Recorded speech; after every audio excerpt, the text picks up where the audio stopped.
Good afternoon everyone. For the benefit of our external audience, my name's Sam Garrity and I'm the Managing Director here at RocketMill.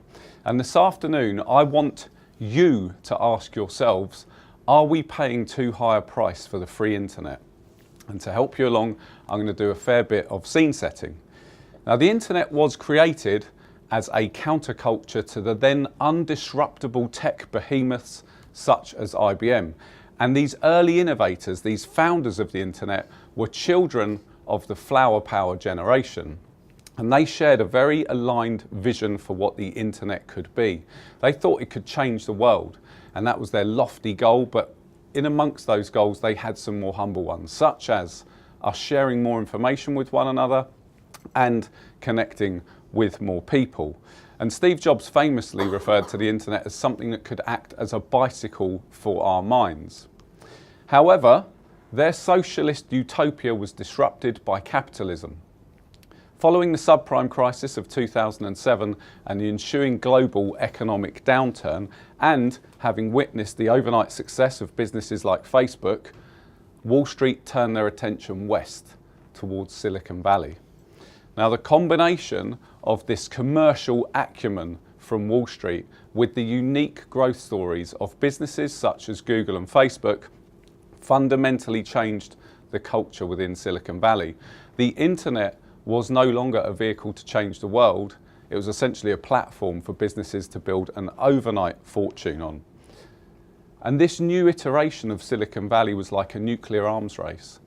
And this race was all about users and engagement, something we still see today. So businesses needed this vast and dramatically growing audience, even if it meant, as you can see here, operating at a substantial cash loss. And because it was all about engagement and driving audience numbers, they became scientific in their understanding of user behavior, and they were changing experiences based upon their learnings. As a result of this, many of us today are now addicted to certain media, certain platforms and certain devices. And the way they do this is they tap into the reward center of your brain. If some of you have seen me talk about this before, apologies, but the reward center in your brain is something called the nucleus accumbens. And essentially it's stimulated by all the good stuff: food, sex, money, social acceptance. When you get a like on Facebook or some sort of positive social affirmation, that reward center of your brain is stimulated, and it makes these platforms or media choices really super addictive.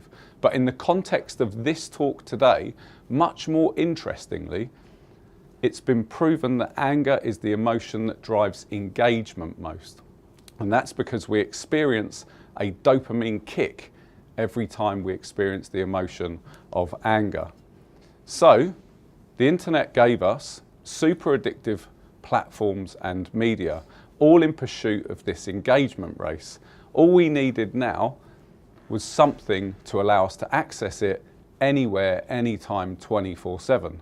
Step up the smartphone. This is a device that we now know we're unlocking 80 times a day on average. Half of those times it's not sent you a notification, you're just choosing to engage. We're looking at it on average once every 12 minutes. And rather humorously, a recent study in America showed that 1 in 4 Americans would prefer to lose their voice for 24 hours than to lose their smartphone for that same period of time. So what you're looking at when you look at the smartphone is now the remote control to our very lives. And finally, we got to this particular position with the internet in a very unregulated capacity. Thanks to Section 230 of the Communications Decency Act, a piece of US legislation, companies such as Facebook are deemed as platforms, not as media owners.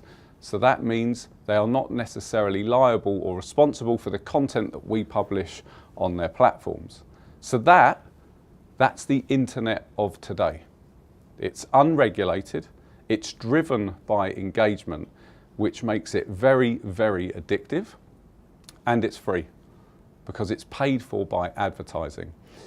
So my question to you all is, are we paying too high a price for the free internet? Personally, I believe we are. On a human level, we have fundamentally changed. We're less able to concentrate as a result of these devices we carry around and the media that we're addicted to. We think we lead blended lives where we're super productive, but I would argue we're less productive than we've probably ever been. Some of us are less able to simply talk to one another. I see people, not necessarily here, but going into meetings, and they're waiting for the meeting room to clear and they're all on their phones. They go into the meeting room and they look at their phones until someone has the courage to start the meeting. We're not communicating with each other as much as we might. And others, sadly, are even ignoring their children. When I began my career, just in the context of this talk, I'm amongst colleagues, I worked on a big open floor like this. It was just as busy as we are today. And if my parents, if my friends wanted to get in touch with me, they needed to phone the landline in our office.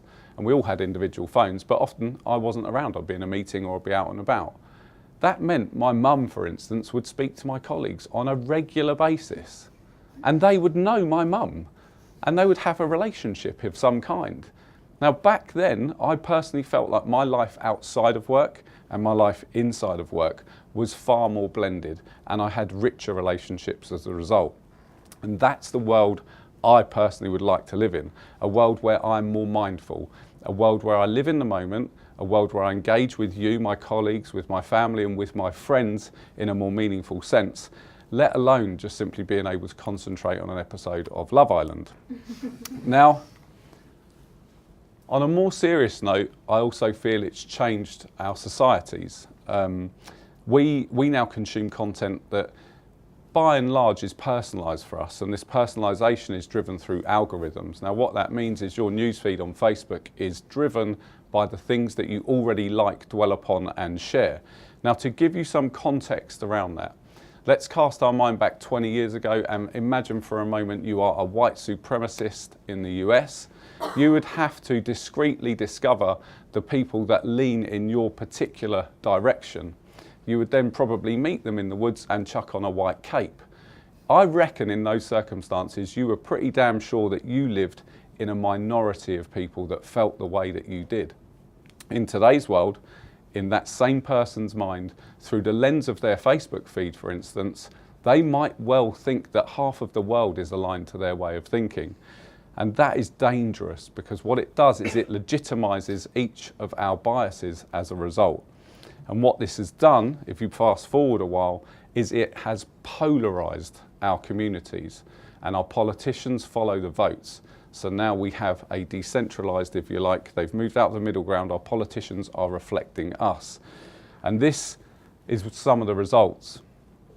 This global shift to us living in tribes, if you like, has changed the fabric of our civilizations.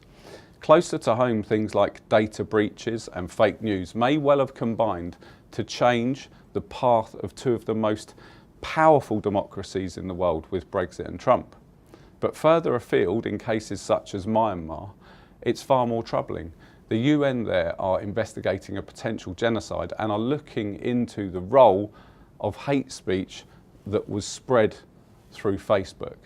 So the weaponization of the web, if you like, here it may well change an election, but further afield it's potentially costing lives. And some of the founders of our internet, they're now speaking out and they're expressing regret. So Tim Berners-Lee has talked about the weaponization of the internet, and many other notable contributors are doing similar. And even this week I noted that in the Apple keynote for their Worldwide Developers Conference, they spent a large part of the first 10 minutes explaining to us how we can use the iPhone less. This is topical, this is something bubbling away, and it's a conversation we should all engage in. So what can we do? I think maybe it's time to revisit the business model and the regulation around our internet. This is the web of today. This is where most of us exist. We also have the dark web, that murky thing underneath.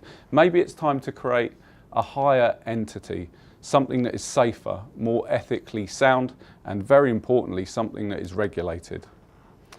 Now, the oldest and simplest justification for a government is as a protector.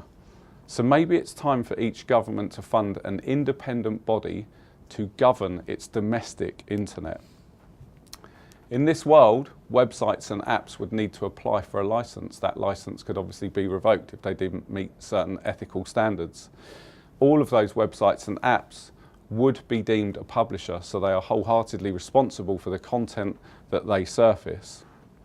Their business model would be ratified. I'll come to that in a minute, because it would be controlled actually centrally by the independent body. The data that they're collecting and sharing would all be governed, and they'd sign up to a code of ethics. Users, on the other hand, would also apply for a license. So it'd be similar to television, where you pay monthly, for instance, and that money would go into the government independent body and be distributed to the websites and apps that have a license, based around metrics such as impressions, dwell time, etc. And because each user would need to be verified via a unique identification, they would only surface content that was appropriate for them, that was safe for them, based upon not just their age, but a whole bunch of preferences.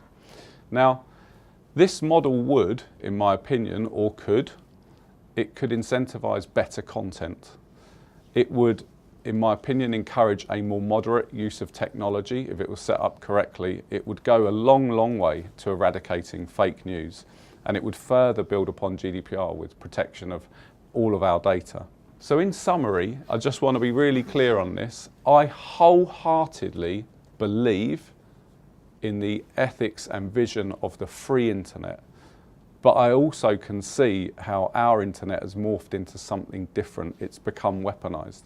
And for the sake of our own sanity as humans, and for the sake of our societies, I believe it's time that we all accept a trimming of our freedom online.